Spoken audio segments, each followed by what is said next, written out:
गूळ शेंगदाण्याची चिक्की करण्यासाठी 1 वाटी शेंगदाणे भाजून घ्यावे. त्याचं टरफल बाजूला काढून घेऊन स्वच्छ करावे. त्यानंतर 1 वाटी गूळ कढईमध्ये घालून त्यात थोडंसं पाणी टाकून याचा पाक तयार करून घ्यावा. तो छान असा फुलतो.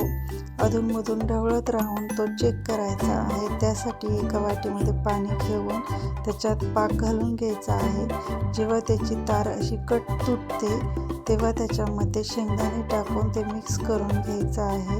हे मिक्स केलेलं मिश्रण आता एका पोळपाटावरती आपण काढून घ्यायचं आहे. त्याला तेल लावायचं आहे आणि असं छान लाटून घेऊन त्याच्या वड्या पाडायच्या आहेत. स्क्वेअर शेपमध्ये मस्त वड्या पाडून घेतल्यानंतर थोड्या वेळ त्याला थंड होऊ द्यायचं आहे.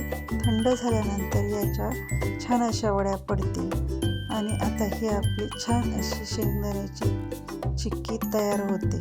थँक्यू.